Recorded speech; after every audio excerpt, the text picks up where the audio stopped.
हम लोग श्रीमद् भागवतम के तीसरे स्कंद के 17वें अध्याय के 16 से 18 श्लोक को पढ़ेंगे।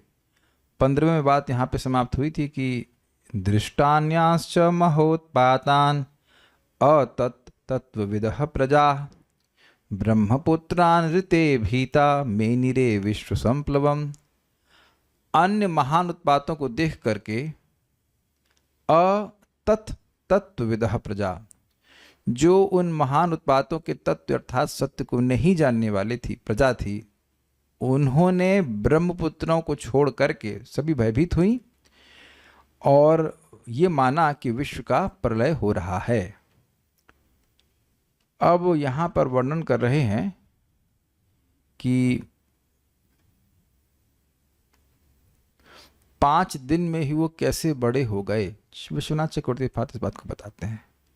अभी तक वर्णन हुआ कि पैदा होते ही कैसे उत्पात आने लगे, और अब ये जैसे ही पैदा हुए तो पर उसका कैसे विस्तार उनका होने लगा। मेरे पीछे बोलिए।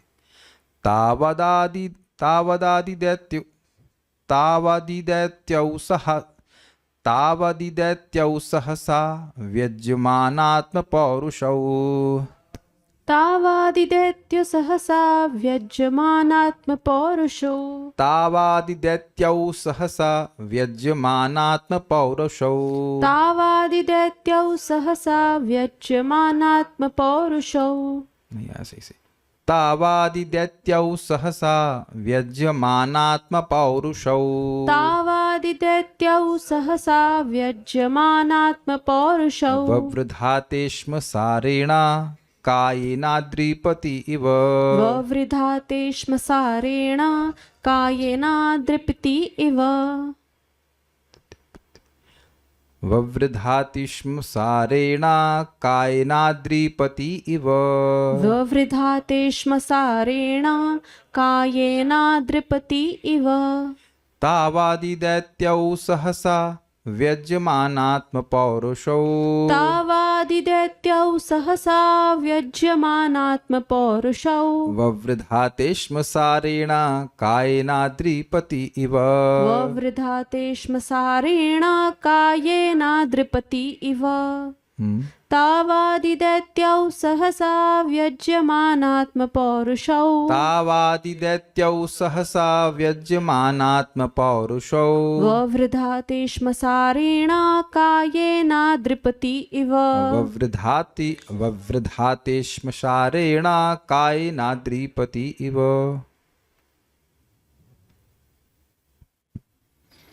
पुरा काल में प्रकट इन दोनों असुरों के शरीर में शीघ्र ही असामान्य लक्षण प्रकट होने लगे। उनके शारीरिक ढांचे इस्पात के समान थे। फौलाद का शरीर है ना, फौलादी सिंह, ये कहीं सुना था ना हमने, Fauladi Singh. Where we heard this? Fauladi Singh, some comics याद आ रहा है। और वे 2 विशाल पर्वतों के समान बढ़ने लगे। तो वो दोनों आदि दैत्य क्यों कह रहे हैं? देखिए, दैत्य मतलब दिति के पुत्र। तो दिति के सबसे पहले पुत्र कौन से हैं? हिरण्याक्ष, हिरण्यकशिपु। तो ये 2, इनको आदि दैत्य कहा जा रहा है।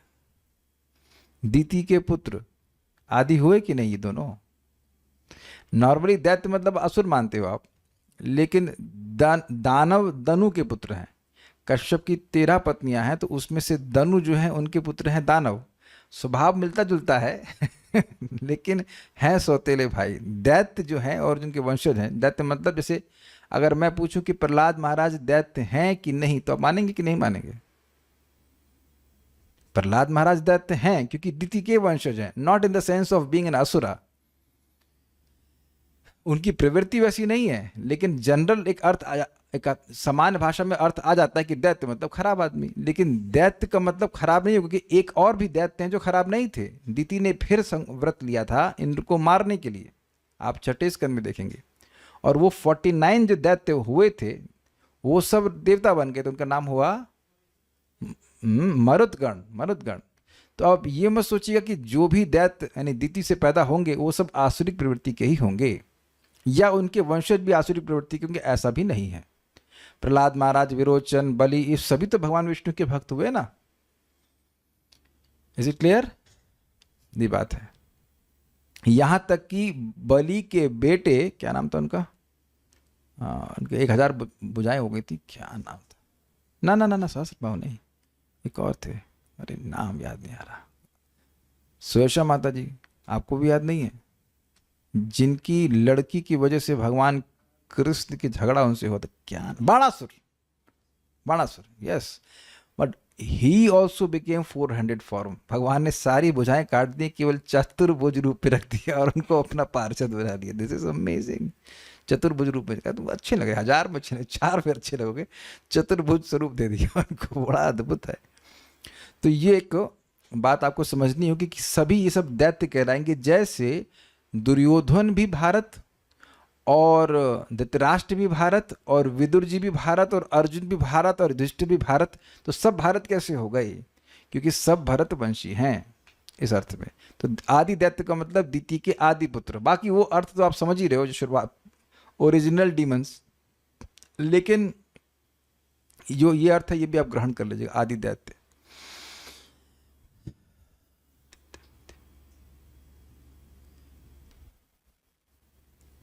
सहसा जन्म के पश्चात शीघ्र ही, सहसा का मतलब समझ रहे होते, एकदम, तुरंत, शीघ्र। यहां पे शीघ्र का मतलब क्या है हमारे कल्याण प्रभु? नॉट क्रमे क्रमे। यहाँ पे शीघ्र का मतलब क्रमे क्रमे नहीं है, यहाँ डाउट नहीं है ना। यहाँ शीघ्र मतलब तुरंत। अश्म, अश्म का मतलब होता फौलाद।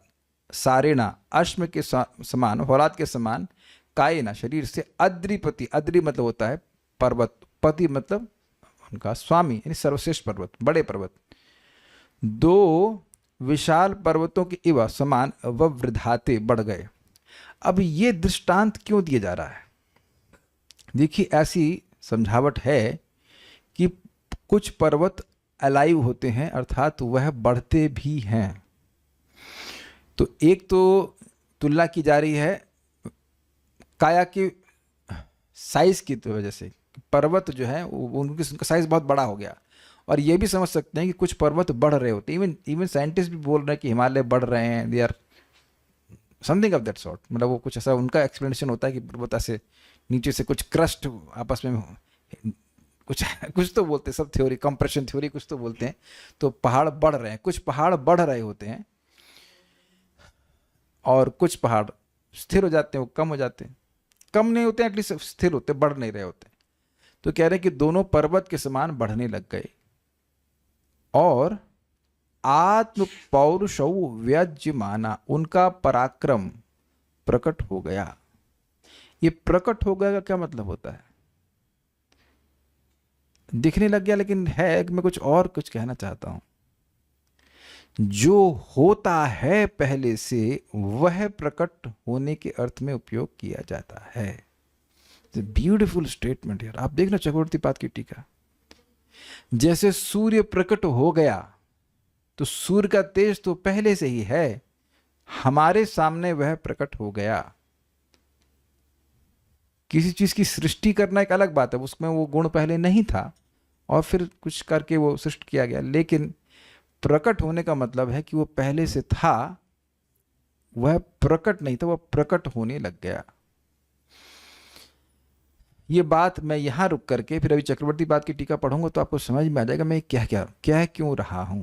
और बड़ी बड़ी प्रेरणादायक आपको बात मिलेगी और बड़ी चौंकाने वाली बात। इतना समझ लीजिए कि यहां बोल रहे हैं आत्म पौरुषो व्यज्यमाना। चलिए, हमसे नहा नहीं जा रहा। ये है कौन? ये है भगवान के पार्षद। ड्रेस भले ही इनकी डीमन की बन गई है, लेकिन जो पार्षद का पौरुष है वह प्रकट हो रहा है। कुछ समझ में आ रहा है? चक्रवर्ती पाद बड़ा स्पष्ट कहते हैं कि देखिए, इनका तीनों लोकों पर प्रभुत्व हो जाएगा, इनका अद्भुत प्रभाव होगा। ये सब किसके द्वारा होता है? जो महान सुकृतिवान व्यक्ति, उसको ऐसा प्राप्त होता है। तीनों लोगों पे राज्य कौन करता है? इंद्र करता है। इंद्र कौन बनता है? 100 अश्वमेध यज्ञ जो करता है। तो महान सुकृतिवान लोग होते हैं, वह तीनों लोगों पे राज्य प्राप्त करते हैं, बल प्राप्त करते हैं, प्रभाव प्राप्त करते हैं। इनके पास कौन सी सुकृति है? वेदवाद नहीं बताइए, क्या सुकृति है इनके पास? बताइए जल्दी से, फटाक से बताइए। भगवान के पार्षद, भक्ति। तो आप देख सकते हैं कि अभी अभी तो ये जगत में आए हैं, तो सुकृत का बनने का मतलब ही नहीं है। तो जो इस जगत के महान सुकृतिमान व्यक्ति को बल ऐश्वर्य तीनों लोगों का आधिपत्य प्राप्त होता है, वो सब पैदा होते ही इनको प्राप्त हो गया। कुछ ग्रहण कर पा रहे हैं, इसीलिए कह रहे हैं आत्म पौरुषो व्यज्यमाना। भगवान के पार्षद इस जगत के किसी भी व्यक्ति से अधिक शक्तिशाली हैं, और इस जगत में जो वो आए हैं तब भी वह शक्ति को प्रकट कर रहे हैं। शक्ति कम नहीं हो रही है। हम जानबूझ के थोड़ा कड़ा बोल रहे हैं, क्यों? क्योंकि आपकी और मेरी शक्ति प्रकट नहीं हो रही है कुछ भी। इसलिए ये कहना कि हम वैकुंठ से गिर गए एकदम बेवकूफ़ी की बात है। हम इस बात पे बोल रहे हैं क्योंकि इससे इतने गलत गलत लोग बोलते हैं कि हम सब लोग वैकुंठ से गिर रहे हैं, सब लोग वैकुंठ से गिर रहे हैं। बताइए आपकी क्या शक्ति है साइंटिस्ट प्रभु, मेरी क्या शक्ति है? ये हालत है हमारी। इनका सामर्थ्य देखिए, हम लोग पैदा होकर कैसे फैलते हैं क्या।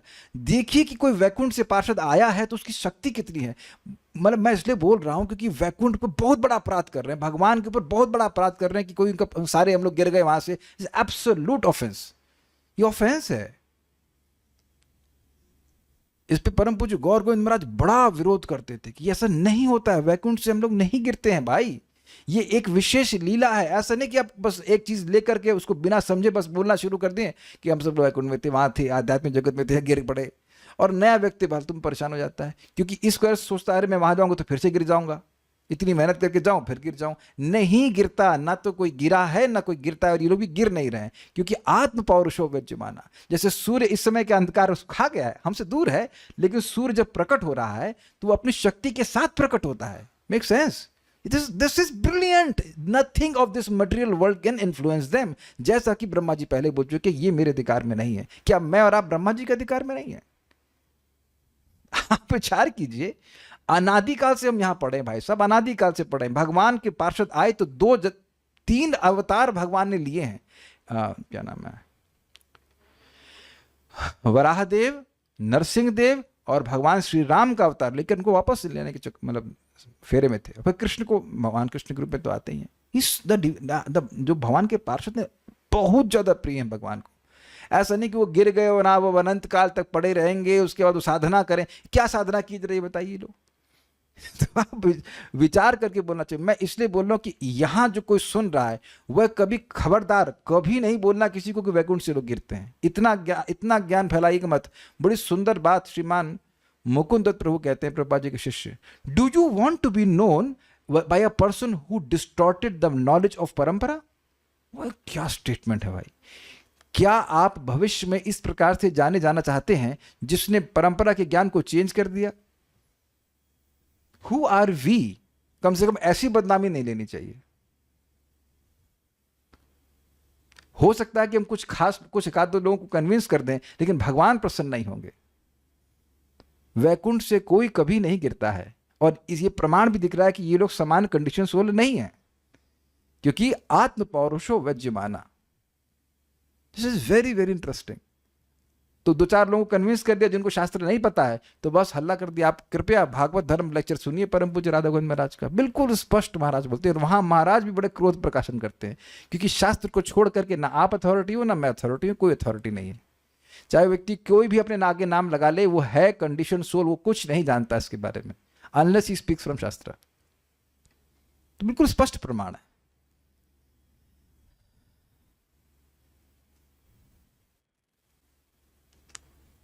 तो वो कुछ लोग बोल रहे हैं कि इस्कॉन में ऐसा ज़्यादातर बोला जाता है कि भगवान से द्वेष करके यहाँ भौतिक जगत आया है।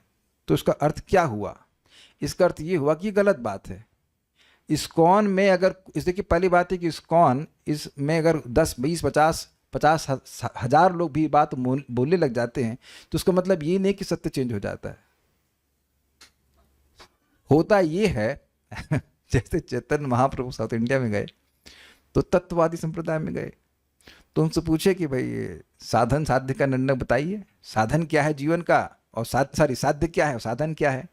तो बोले वर्णाश्रम के द्वारा वैकुंठ की मुक्ति, ऐसे कुछ मिल जाना, ये सब ठीक है। तो महाप्रभु कहते हैं आप मुझे मायावादी सन्यासी देख करके धोखा कर रहे हैं। क्यों नहीं बोला कि जीवन का लक्ष्य है भगवान की प्राप्ति करना, प्रेम की प्राप्ति करना, और साधन है श्रवण कीर्तन? तो बोले क्या करें, वो हमारी पार्टी पॉलिटिक्स है इस पार्टी में है, इसलिए हम ये सब नहीं बोल सकते हैं। तो लोग इस बात पे कहते हैं इस पे कोई डिस्कशन नहीं होना चाहिए। डिस्कशन की जरूरत ही क्या है? सही बात है, डिस्कशन नहीं होना चाहिए। क्यों डिस्कशन की जरूरत है? जब कोई चीज़ सत्य है तो उस पर डिस्कशन क्या करना? जब हम वैकुंठ से गिरे ही नहीं तो फिर नहीं गिरे, इस पर क्या डिस्कशन करना है?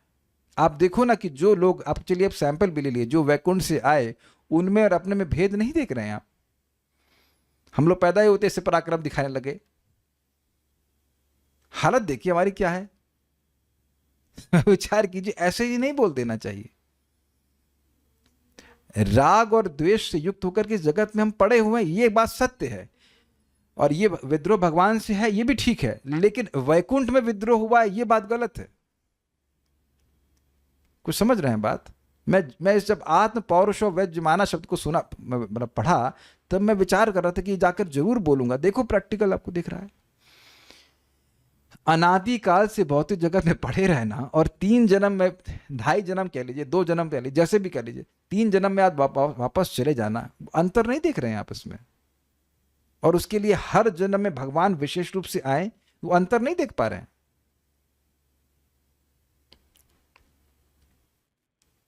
तो ये जो क्रोध है वो इस वजह से है क्योंकि लोगों को गुमराह किया जा रहा है। और मेरे पास लोगों ने मैसेज किए हैं कि हमको ये बात समझ में नहीं आ रही है और हम इस कारण से भक्ति नहीं कर पा रहे। ये बहुत बेवकूफ़ी की बात है, इस तरह की बातें नहीं करनी चाहिए। We may spoil a persons going back to Vaikuntha by this wrong philosophies. क्योंकि आप वैकुंठ की महिमा को ह्रास कर रहे हैं। वैकुंठ मतलब अच्युत, मतलब भगवान महाराज बड़ा स्पष्ट कहते हैं भागवत अध्यात्म, इसमें भागवत धर्म के प्रवचन में, कि भगवान का नाम अच्युत क्यों है? क्योंकि उनके परिवार से आज तक कोई गिरा ही नहीं, और 2 गिरे तो उनको लेने के लिए भगवान जो अपने भक्तों के प्रिय हैं, बहुत भक्त उनके बहुत प्रिय, पीछे पीछे आगे दौड़ते हुए कि मेरे बच्चे को वापस लेके आना है। और उसमें भी आप जानते हुए एक अंश से आए थे, वो गिरे भी नहीं। तो ये पता है किसको पता है? हम एक सन्यासी से डिस्कस कर रहे थे और उनको ये बात नहीं पता थी। हम नाम तो नहीं रख सकते, लेकिन सन्यासी हैं। सन्यासी मीन्स इस्कॉन के ही सन्यासी हैं। उनको नहीं पता थी कि ये अंश से गिरे थे। भाई जब नहीं पता है तो नहीं पता है, तो फिर वही बात आप बोलेंगे वैकुंठ से गिर गए। यहाँ तक कुछ लोग ऐसा भी कहते हैं कि वैकुंठ जा करके फिर वापस चले जाओगे। और इस प्रवचन में बैठा था, इतना मैं तमतमा गया था कि भाई, और प्रमाण दिया गया था 3, 9, 15 प्रमाण भी दे गया कि मरते समय कोई अगर भगवान का नाम लेगा तो भगवान के पास चला जाएगा, लेकिन कोई योग्य नहीं हुआ है तो वैकुंठ जाएगा, वैकुंठ से वापस यहाँ पर कुछ ट्रेनिंग लेकर के फिर वापस। This is all, I mean क्या मैं बोलूँ, दिस इज ऑल रॉन्ग। अगर हम सब शब्द इस्तेमाल करें तो बड़ा क्रोध आता है। मैं सोचा जब मुझे क्रोध आता है तो भगवान को कितना क्रोध आता होगा। इतने असमर्थ है भगवान की, वैकुंठ से लोग गिरते जाएंगे। आप विचार कीजिए। तो ये विचारणीय बात है। आत्म पौरुषो व्यज्यमाना, ये बताइए बच्चे में क्या पौरुष होता है? जरा बताइए आप। बच्चों को आप में, हम में क्या पौरुष था भाई? वेदवाणी क्या पौरुष था आपका जब पैदा हुई थी? आप हमको थोड़ा गुस्से में बोल दीजिए, आपका क्या पौरुष था? कुछ भी नहीं था, एकदम गबदू से बैठे रहे थे, माँ दूध पिलाती है, ये पौरुष था। ये भी पता नहीं था कि बाथरूम कब करना है, और ये देखिए तुरंत फैलते चले गए। तो विचार करना चाहिए कि भाई कितनी शक्ति। आत्म पौरुषो मतलब जो उनका भगवत पार्षद के रूप में शक्तियां थी वो विद्यमान थी, बस तो उसको यूज गलत तरह से करेंगे। Make sense? जो शक्ति उनकी एक भगवत पार्षद के रूप थी उसमें एक रत्ती भर भी ह्रास नहीं हुआ। Are you able to follow? लेकिन उसका उपयोग वह गलत तरह से करेंगे। This is amazing, this is brilliant. आत्म पौरुषो व्यज्यमानः।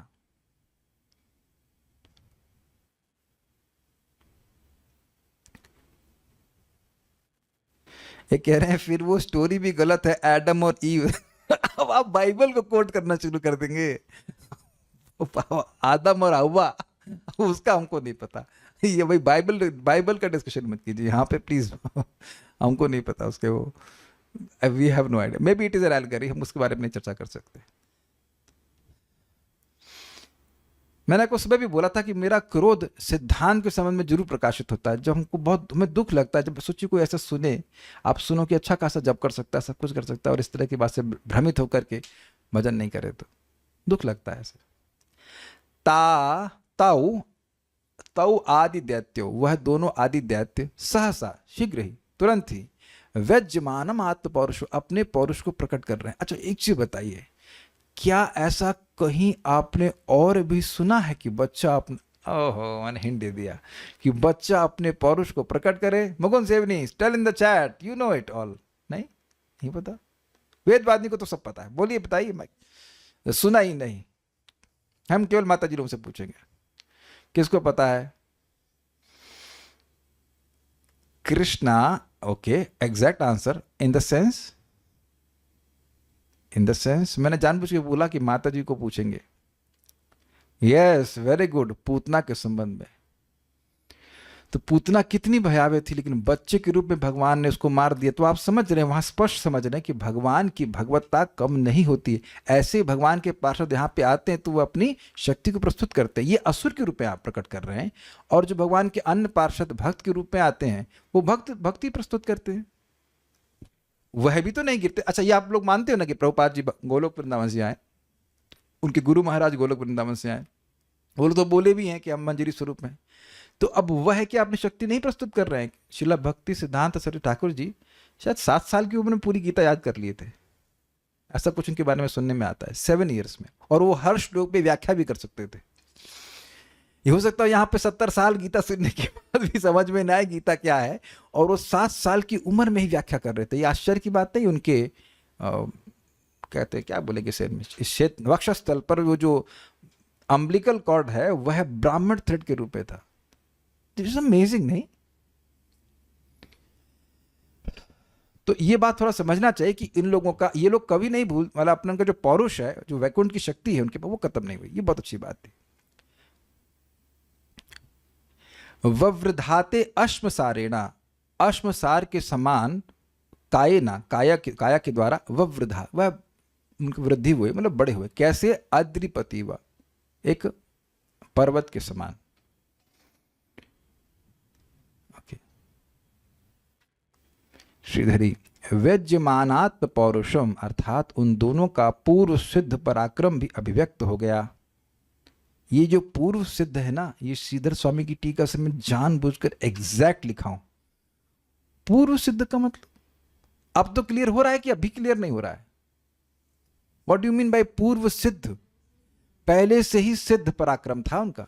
अगर वो आकर के, भाई ये वह एक असुर का रोल ले रहे हैं, अगर ये बन जाते, कुछ हीरो बन के आते, तो भी अच्छे से कार्य करते। मैं समझा पा रहा हूं कि नहीं समझा पा रहा हूं? जैसे कोई एक्टर है, तो एक्टर की एक्टिंग की क्षमता तो पहले से सिद्ध है, वो जो रोल दे दिया जाएगा वैसे करेगा। कभी कभी कोई हीरो है तो वो क्या कहते हैं, एंटी हीरो या क्या, नेगेटिव रोल करता है, और कभी कभी पॉजिटिव रोल करता है कि नहीं? विलन, हाँ सॉरी, विलन का कार्य करता है। तो उसका जो एक्टिंग करने की क्षमता है, वो ऐसा तो नहीं कि पिक्चर बनाते समय आ रही, वो तो पहले से सिद्ध है। उसको जो रोल दिया जाएगा डायरेक्टर के द्वारा, उसके अनुसार वो कार्य करेगा। ये शब्द लिखे हैं श्रीधर स्वामी पाद, पूर्व सिद्ध। आत्म पौरुषम मतलब जो उनका पौरुष था, वो किसी तपस्या के द्वारा प्राप्त किया, ऐसा कुछ भी नहीं है। आत्म पौरुषम, पूर्व सिद्ध पराक्रम भी अभिव्यक्त हो गया। उन दोनों का शरीर पत्थर के समान कठोर था, और वो दोनों शीघ्र ही बढ़कर बड़े हो गए। कुछ याद आ रहा है आप लोगों की? पांडव भी कुछ इस प्रकार के थे। एक छोटी सी घटना बताता हूं। भीम पैदा हुए थे, और भीम को उनकी माँ गोद में रखी हुई थी, तो अकस्मात एक बाघ की, उनको क्या कहेंगे उसको, आवाज तो है लेकिन बाघ क्या करता है? आवाज नहीं करता है, गर्जना। यस, हाँ, बाघ की गर्जना सुनाई पड़ी, तो घबरा गई और भीम छूट गए। ऊपर से गिरे वो पत्थर पर। तो सोचिए, ऊपर से कोई बच्चा पत्थर पे गिरेगा, नवजात शिशु, तो मर जाएगा, लेकिन वो पत्थर टूट गया। तो सोचिए कि भीम बचपन में ही कितने शक्तिशाली थे। और भी कुछ मुझे याद आ रहा है कि आपको याद होगा कि जब भीम को जहर दिए, तो वो जब उनको पानी में फेंक दी, तो गंगा जी के नहा करते करते वो पाताल लोक की तरफ चले गए, मरे नहीं। इतना सारा हो गया, मरे नहीं। और वहां जाकर के सांप, सोचे कि कौन आ गया, उनको काटना शुरू की, तो सर्प के विष से उनका वश वो कट गया, तो वो होश में आ गए, तो सर्पों को मारना शुरू कर रहे हैं। I who can do that, such a small person, मतलब यंग थे वो, बहुत छोटे में थे। और वहां जाकर के वो जाते हैं, उनको कहते हैं कि नाना जी मिलते, कुछ कनेक्शन है, तो बड़े प्रसन्न होते हैं, कहते हैं कि तुम यहाँ के तालाबों का पानी पियो। कुछ तालाब से मेरा मतलब कुछ जलाशय थे वहाँ पे, उनका पानी पियोगे तो तुम जितना मतलब जितना कुंड का पानी पी लोगे उतने 1000 हाथियों का बल मिल जाएगा तुमको। तो वो 2000 हाथी का बल शायद पहले से था, शायद बोल रहा हूँ मैं, डिटेल्स थोड़ा डेटा में गड़बड़ हो सकता है। और 8 कुंड का पानी पी लिए। ये एक लोटे से अधिक पानी हम पी सकते हैं। हम चैलेंज देंगे, एक क्या बहुत होगा, 2 लोटा पानी पी लेंगे, और वो 8 कुंड का पानी पी लिए। तो ये कुछ ये इनका आत्म पौरुष ही है ना। महाराज समझाते हैं एक प्रवचन में कि, महाराज श्री बात कर रहा हूं, वो कह रहे थे कि ये लोग का शरीर जो है वो दिव्य होता है, ये कटपट नहीं सकता, वो तो लीला में ऐसा प्रस्तुत हो रहा है। ये अद्भुत है, सब भगवान के पार्षद है, ये अपने पराक्रम को ही प्रस्तुत करते हैं। सारार्थ दर्शनी, ब्राह्मणों के शाप के बाद भी भगवत भक्तों का अन्य सबसे अधिक देखा जाता है। अन्य सबसे मतलब ब्रह्मा जी से भी अधिक। कोई इनको कंट्रोल नहीं कर रहा था। इस बात को ज्ञापित करने के लिए इस श्लोक में कहा गया है कि अति सुकृति संपन्न व्यक्तियों के द्वारा जो तीनों लोकों पर आधिपत्य, बल, प्रभाव, भोग, योग, ऐश्वर्य आदि देखा जाता है, वैसी सुकृति इन दोनों के द्वारा अनुष्ठित नहीं हुई थी। ये समझ में आ गया? इस समय यह कोई पुण्य नहीं किए थे, और आगे भी तो पुण्य करने का मतलब ही नहीं है, विष्णु के विरोध में है। ठीक है। और बहु दुष्कृत जनों को जो नरक यातना प्राप्त होती है, उसकी गंध मात्र का भी इन दोनों में अभाव था। ये समझे, खूब जम के पाप करेंगे ये लोग, लेकिन एक बार भी नरक नहीं जाएंगे। तो अभी देख रहे हैं ना कि ये कर्म के प्रभाव में नहीं है। ये इतना तो समझने में कठिनाई नहीं है ना भाई। जो लोग भी हिरण्यकश्यप हिरण्याक्ष के बारे में जानते हैं, वो उतना पक्का जानते हैं कि ना तो ये कोई सुकृत किए जिसके द्वारा वह स्वर्ग आदि का आधिपत्य प्राप्त किए, और ना ही ये कोई नरक भोगे अपने पापों के कारण। तो ये सब क्यों हो रहा है? क्योंकि इनका यहाँ पे जो यात्रा है पूरी, जो वैकुंठ से जगत में आए, वो स्पॉन्सर्ड है। Whatever they are doing is under Krishna's protection. चाहे गलत कर लो, चाहे सही कर लो, चाहे कुछ भी हो। और देखिए, यह तो साधकों के संग हो जाता है। जब यमराज जी अजामिल के लिए कह रहे कि भाई तुम उसको नहीं छू सकते हो, ऐसे लोगों को मत लेके आना जो भगवान का नाम बोलते हैं, जो भगवान को एक बार ही प्रणाम करते हैं। तो यहाँ जो साधक, सामान्य साधक है, अगर भगवान की भक्ति करता है, वह यमराज के बाहर चला जाता है, ज्यूरिसडिक्शन के, तब फिर इन पार्षदों का तो कहना ही क्या। बोलिए। प्रभु जी, जो इन्होंने इतनी तीव्र तपस्या की थी, वो भी क्योंकि पार्षद बल था इसीलिए कर जी हाँ, पाए। आगे जाकर भी जो ऐसी तपस्या कर रहे हैं, वो एक जगह खड़े हो गए और वो क्या कहते हैं, उनका मांस जो है, चींटियां क्या थे, वो चींटी नहीं, दीमक खा गई। अरे कितना भाई सामर्थ्य चाहिए इसके लिए। यहाँ पंखा बंद हो जाता है, लाइट चली जाती है, तो आदमी कहता है अरे बाहर जाके जब करेंगे, इसको सहन नहीं कर पाता, और दीमक खा गए शरीर को, फिर भी वो भजन किए जा रहे हैं। This is inconceivable. तो ये सब दिख रहा है कि भगवान के पार्षद के रूप में जो उनकी शक्तियां थी, वे कम नहीं हुई। इसीलिए समझ लेना चाहिए जो बात मैं आपको पहले बोल रहा था। अरे यही छोड़िए, ऐसा लोग बोलते हैं पहले भगवान कृष्ण थे, उसके बाद बलराम जी हो गए। तो बलराम जी के बाप हो जाती हैं, मतलब बलराम जी के वो चाचा बन जाते हैं कि बलराम जी से लग रहा है कि सामने पैदा हुए। अरे बलराम जी अनादि हैं भाई। तो भाषा का प्रयोग कैसे कर रहे हो, जरा विचार करके करना चाहिए। देखिए, इसीलिए ये प्रवचन करना ये कोई आसान बात नहीं है। सिद्धांत समझा, पहले खुद समझ में आना चाहिए ठीक से, फिर आप सही बोलेंगे तब लोग गलत समझना शुरू करेंगे। समझे? और उसके बाद बार बार बोलेंगे तब एक आध दो बात समझ में आती है। तस्मात् संस्था प्रमाणम ते कार्य कार्य व्यवस्थितो ज्ञात्वा संस्था प्रमाणम तम कर्म कर्तुम ह्यार्हसि। ये श्लोक है ना गीता का। इसीलिए संस्था के अनुसार कार्य और कार्य का निर्णय करना चाहिए। नहीं, ऐसा कुछ नहीं है ना, संस्था थे ना माता जी, नहीं ओपिनियन ना। तस्मात् शास्त्रम प्रमाणम ते कार्य कार्य अवस्थितो ज्ञात्वा शास्त्र विधानोक्तम कर्म कर्तुम ह्यार्हसि। और अगर कोई ऐसा बोलेगा तो तुरंत हो सकता है संस्था के कुछ लोग उसको कहेंगे संस्था के अगेंस्ट चल रहे हैं। संस्था के अगेंस्ट नहीं चल रहे हैं, शास्त्र के अनुकूल चल रहे हैं। संस्था इज बेस्ड ऑन शास्त्र, शास्त्र इज नॉट बेस्ड ऑन संस्था। अब अगर मैं पूछ लूं कि संस्था पहले आई कि शास्त्र पहले आया, शास्त्र शाश्वत है। तो यू मस्ट। एक बार प्रभुपाद से किसी ने पूछा, परम पूज्य रोमपाद महाराज बोल रहे थे प्रवचन में, किसी ने प्रभुपाद से पूछा कि प्रभुपाद जी, ऐसा हो सकता है ना कि सभी लोग संस्था का विघटन हो जाए और सब कुछ खत्म हो जाए, तब क्या होगा? तो प्रभुपाद जी ने कहा कि कोई ना कोई व्यक्ति मेरे पुस्तकों को पढ़ेगा और फिर से सारा मूवमेंट शुरू हो जाएगा। Books are the basis, books are the basis. और आप जान रहे हैं कि अगर आप में से कोई भी व्यक्ति शास्त्र के अनुसार मुझे कुछ विपरीत बात दिखा सकता है, जो मैं कुछ गलत बोल रहा हूँ, I am always always open to that, just like a small child. लेकिन शास्त्र के विरुद्ध बात नहीं कही जानी चाहिए, इससे बहुत बड़ा नुकसान हो जाएगा। भगवान इससे अप्रसन्न होंगे। फिर भगवान ही अप्रसन्न हो गए तो फिर मतलब क्या रहा जिंदगी का, बताइए। तो हमको ये दोनों बातें बड़ी जबरदस्त लग रही थी कि इनको नरक की गंध, दे कांट इवन स्मेल की नरक कैसा होता है। कितना वो पाप कर लिए लेकिन नरक की गंध भी नहीं आई। वहां जो तेल मिलों को उबाल रहे हैं नरक में तेल में कुछ लोग पापियों को उबालते हैं, तो अब जानते तेल उबालने से कुछ खुशबू आती है, वो खुशबू भी इनकी नाक में नहीं घुसी, मतलब कभी नरक देखे ही नहीं। और कुछ आश्चर्य नहीं है, जो भगवत गीता के 18वें अध्याय की महिमा को सुना है तो वहां भी इंद्र कंफ्यूज थे कि एक व्यक्ति को लाया गया, उनको उनके पद पे बिठा दिया गया, वो भगा दिए गए। तो ये क्या, इसने तो कुछ किया ही नहीं, कोई अश्वमेध यज्ञ नहीं किया, ये इंद्र कैसे बन गया? तो वहां बताया गया, उसको बाद में जाके मालूम चला कि भगवत गीता के 5 श्लोकों को पढ़ने मात्र से, 18वें अध्याय के 5 श्लोक को पढ़ने मात्र से इतना योग्यता आ गई कि वह इंद्र बन गया। अब कौशिक जी जल दिए भगवान को, जानते हो कौशिक जी को आप, तो वह जल दिए, तो जल देने से इंद्र बन गए। तो क्या करें, भगवान ऐसा रेसिप्रोकेट ही करते। तो भगवान के पार्षद ऐसा अपना प्रभाव दिखाएं तो कहना ही क्या। ये दोनों अपने पूर्व सिद्ध पौरुष को प्रकाशित करने लगे। देखिए दोनों आचार्य बिल्कुल स्पष्ट रूप से कह रहे हैं, समझ में आ गया होगा तात्पर्य। संसार में 2 प्रकार के मनुष्य होते हैं, एक असुर कहलाते हैं तथा दूसरे देवता। अब बीच में कोई नहीं है सब समझे, ठीक है।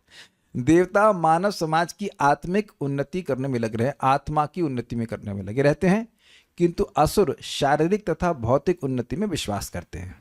दिति के गर्भ से उत्पन्न दोनों असुर अपने शरीरों को लौह के समान शक्तिशाली बनाने लगे और वे इतने ऊंचे थे कि आसमान को छूते लग रहे थे। इससे लग रहा है कि जो बॉडी बिल्डिंग में लगा है उसमें आसुरिक प्रवृत्ति है ठीक है।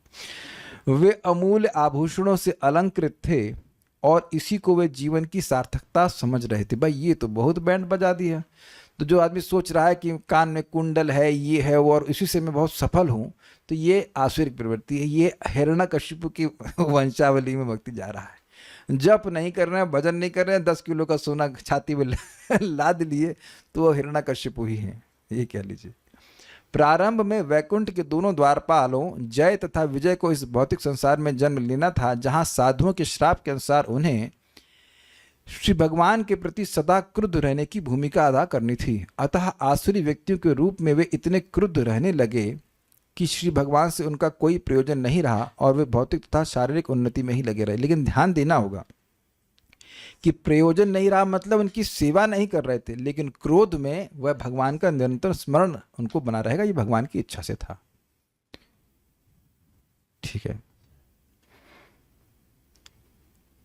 अब वो जो उनका रूप है उसी का वर्णन यहाँ पे किया जा रहा है। दिवि स्पृशौ हेम किरीट कोटि भीर निरुद्ध काष्ठौ स्फुरदंग दाभुजौ। दिवि स्पृशौ हेम किरीट कोटि भीर निरुद्ध काष्ठौ स्फुरदंग दाभुजौ। गाम कंपयन्तौ चरणै पदे पदे कट्यासु कांचा अर्कमतीत्यतस्तुः। गाम कंपयन्तौ चरणैः पदे पदे कट्यासु कांच्या अर्कमतीत्यतस्तुः। अर्कमतीत्यतस्ततुः। गाम कंपयन्तौ चरणै पदे पदे कट्यासु कांचार्कमतीत्यतस्तुः।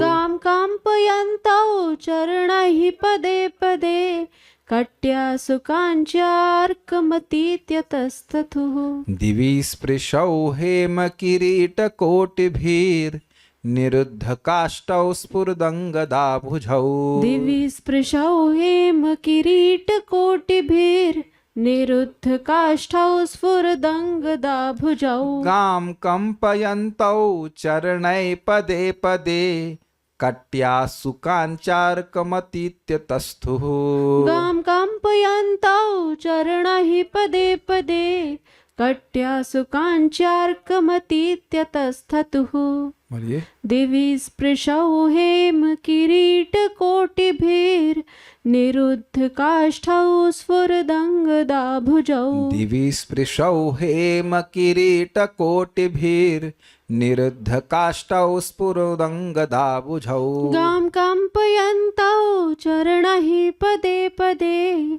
कट्यासु काञ्चार्कमतीत्यतस्ततुः गां कम्पयन्तौ चरणै पदे पदे कट्यासु काञ्चार्कमतीत्यतस्थुः। उनके शरीर इतने ऊंचे हो गए कि उनके स्वर्ण मुकुटों के शिखर मानो आकाश को चूम रहे हो। आपके घर का छत कितनी ऊंची है तो बहुत अगर धनवान होंगे तो 10 फीट 11 फीट, और वहां भी पंखे के लिए सीढ़ी लगानी पड़ती है ना साफ करने के लिए। तुलना कर लीजिएगा वैकुंठ से आने वाला ठीक है। उनके शरीर इतने ऊंचे हो गए कि उनके स्वर्ण मुकुटों के शिखर मानो आकाश को चूम रहे हों। उनके कारण सभी दिशाएं अवरुद्ध हो जाती थी, और जब वे चलते तो उनके प्रत्येक पग पर पृथ्वी हिलती थी। उनके बाहुओं में चमकीले बाजूबंद सुशोभित थे। उनकी कमर में परम सुंदर करधनियां बंधी थीं, और जब वे खड़े होते तो ऐसा लगता मानो उनकी कमर से सूर्य ढक गया हो। कितना बड़े होंगे तो सोचने वाली बात है। हेम, हेम मतलब स्वर्ण, हेम किरीट कोट भी, वे दोनों ऊंचाई के कारण अपने सोने के मुकुटों के अग्रभाग, कोटि का मतलब होता है आगे वाला भाग, अग्रभाग से दिवि स्पृशौ, दिवि मतलब देवताओं का लोक अर्थात स्वर्ग, स्वर्ग लोक को छूते हुए थे। अपनी काष्ठों विशालता से दिशाओं को, काष्ठा का मतलब होता है पराकाष्ठा मतलब साइज से, निरुद्ध दिशाओं को ढक लिया था। काष्ठा, एक मिनट, काष्ठा का मतलब विशालता नहीं होता है, काष्ठा का मतलब दिशा होता है, सॉरी, विशालता से दिशाओं को निरुद्ध ने ढक लिया था। आ भुजाओं, उनकी भुजाओं में, अरे ये क्या हुआ, हाँ, उनकी भुजाओं में अंगद मतलब बाजूबंद स्फुरित चमचमा रहे थे। पदे पदे पग पग पर चरणें अपने पैरों से गाम कंपयन्तौ पृथ्वी को कंपा देते थे। कट्या सुकांच्या, कमर की कटी प्रदेश से कमर की सुंदर करधनी की चमक से अर्कम अतीत्य, सूर्य के प्रकाश को भी अतीत पार कर रहे थे, अर्थात मात करके तस्तु अर्थात स्थित थे। ठीक है, समझ में आ गया। दिवि स्पृशौ हेम किरीट कोट भी, अपने स्वर्ण मुकुटों के अग्रभाग से वह स्वर्ग को स्पृष्ट कर रहे थे। निरुद्ध काष्ठौ, वह अपने साइज के द्वारा, विशालता के कारण, काष्ठ अर्थात दिशाओं को, निरुद्ध अर्थात ब्लॉक कर रहे थे, रोक रहे थे, मतलब आवृत कर रहे थे।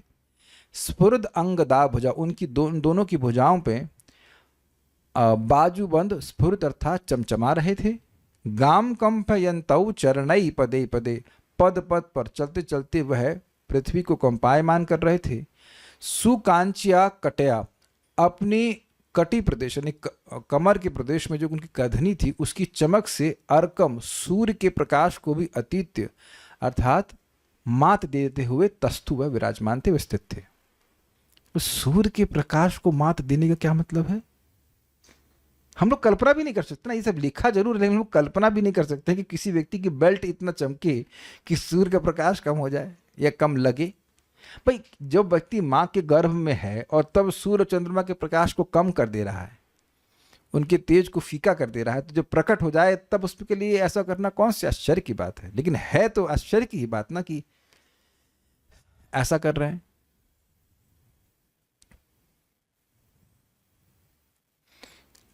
सारार्थ दर्शनी, 5 या 6 दिन की आयु में ही वे दोनों इस प्रकार पराक्रमी और दिव्य रूप में हो गए थे, ये बताने के लिए यह श्लोक कहा गया है। काष्ठा अर्थात दिशाएं, स्फुरदंगदा भुजाओं अर्थात उनकी भुजाएं ऐसी थीं जिनमें अंगद अर्थात कंगन आदि सुशोभित हो रहे थे। इस प्रकार उनके बाहु युगल का वर्णन किया गया। बाहु युगल मतलब दोनों हाथ बाहों का तात्पर्य। आश्रित सभ्यता में लोग अपने शरीर को इस प्रकार गठित करते हैं कि जब वे सड़क पर चलें तो धरती कांपे। अब देखिए ये तो हमको नहीं पता, लेकिन इतना जरूर पता है कि लोग बाइक ऐसे चलाते हैं कि लोग कांप जाएं। ये हम अपने अनुभव से बोल रहे हैं। हम टवेरा में बैठे हुए थे और दिल्ली की घटना है, दो लोग बड़ी तेजी से बाइक से क्रॉस किए, मतलब एक राइट से एक लेफ्ट से, और सही में मेरा हृदय कांप गया था, इतना तेज था। आप लोग पता नहीं ऐसा अनुभव किए हैं कि नहीं किए हैं। बड़ी महंगी बाइक होती है, बहुत बहुत वो रेसिंग ही कर रहे थे और बहुत शोर करती हैं। पता नहीं दिल्ली वालों को अनुभव होगा ऐसा, आपने भी ऐसा अनुभव किया है? बड़ा जो है कठिनाई थी, बड़े कठिनाई थे। यमुना एक्सप्रेस में करते हैं नहीं, पता नहीं, हमने उस वक्त तो बिना से तो मैं कांप गया, नहीं ये क्या है। इधर भी एक बार यहाँ पे ये जो छठीकल रोड पे लोग गाड़ी चलाते हैं इधर, आजकल बुलेट भी दुर दुर दुर करके, तो उनसे तो क्या कांपेगा लेकिन उनकी बाइक से कांप जाए ऐसा करके लोग चाहते हैं। और जब वे खड़े हों तो सूर्य ढक जाए। ये प्रभात केवल कटाक्ष कर रहे हैं। और चारों दिशाएं न दिखें। यदि किसी देश की कोई जाति बलिष्ठ शरीर वाली प्रकट हो जाती है तो वह देश भौतिक दृष्टि से विश्व के उन्नत राष्ट्रों में गिना जाता है। बेसिकली प्रभात एक कटाक्ष के रूप में कह रहे हैं कि लोग केवल बॉडी बिल्डिंग में ही लगे हुए हैं, बॉडी को कैसे स्ट्रांग किया जाए उसमें लगा। देखिए बॉडी स्वस्थ हो वो कठिनाई नहीं है, मतलब शक्ति से युक्त तो वो भी कोई कठिनाई नहीं है, लेकिन बस अब केवल उसी में लगा रहे वो ठीक नहीं है। भाई भीम भी शक्तिशाली थे, लेकिन अब केवल बॉडी बिल्डिंग में लगे रहे तो ठीक नहीं है। उस बॉडी से कुछ करना भी तो चाहिए ना है कि नहीं भाई कुछ भी कर लीजिए आप, वो बॉडी जाएगी ना। बड़े बड़े बॉडी बिल्डर अब एकदम चलने में भी असमर्थ है तब। तो ये चीज है। एक बहुत इंटरेस्टिंग श्लोक है, तो इसको कर लिया जाए तो अच्छा रहेगा, या कल के लिए छोड़ दें, बहुत कम समय है, चलिए कल के लिए छोड़ देंगे। बड़ा लड़का कौन था? हिरण्यकश्यप बड़ा था कि हिरण्याक्ष बड़ा था? तो ये जानने के लिए आप, मुझे लगता है आप लोग अभी तो उत्सुक नहीं लग रहे हैं, तो कल बताएंगे इसको कि बड़ा लड़का कौन था। है एक कह रहे हैं हिरण्याक्ष बड़ा था, और हम स्थापित कर देंगे हिरण्यकश्यप बड़ा था। तो कल झगड़ा करेंगे उसके ऊपर कितनी लोग कल हम लोग वोटिंग लेंगे, कितनी लोग हिरण्याक्ष को बड़ा मानते हैं और कितने लोग हिरण्यकश्यप को बड़ा मानते हैं। गौरव प्रभु कह रहे हैं दोनों बड़े थे। ये कैसे हो सकता है बेटा दोनों कैसे बड़े हो सकते हैं दोनों कैसे हो? तो अलग अलग रेफरेंस फ्रेम के अनुसार अंतर है उत्तर।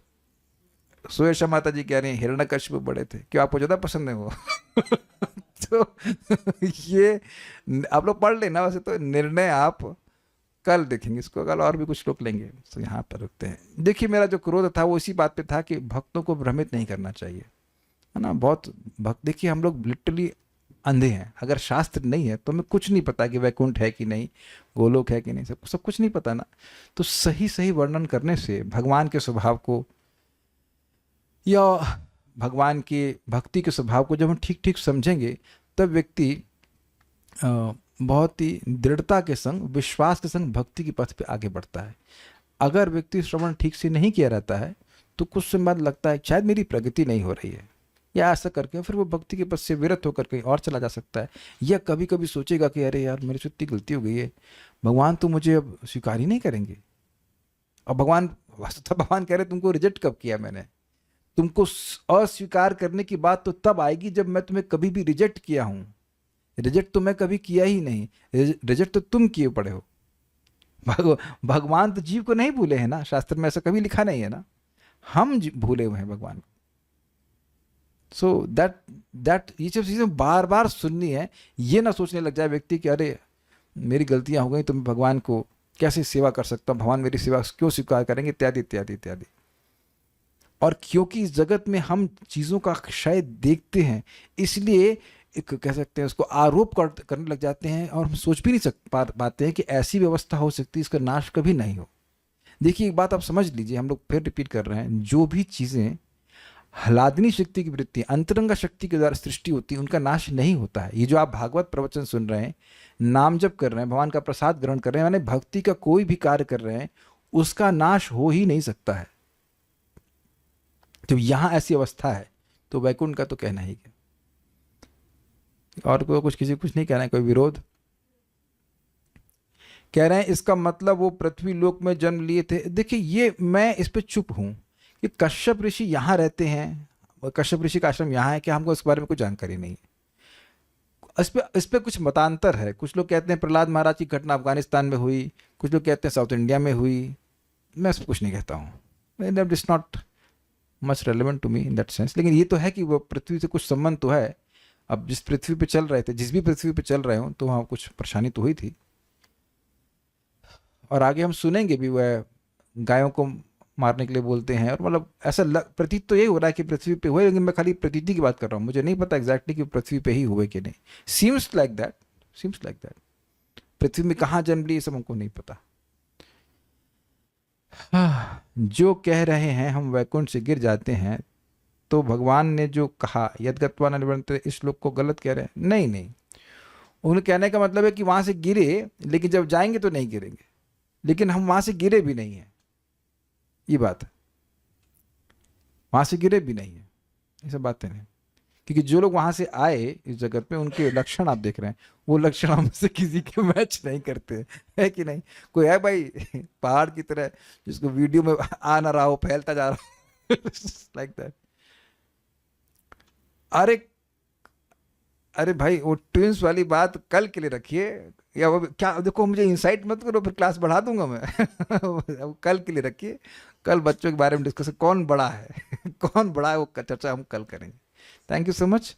श्रीमद् भागवतम की जय, श्रील प्रभुपाद की जय, निताय गौर प्रेमानंद।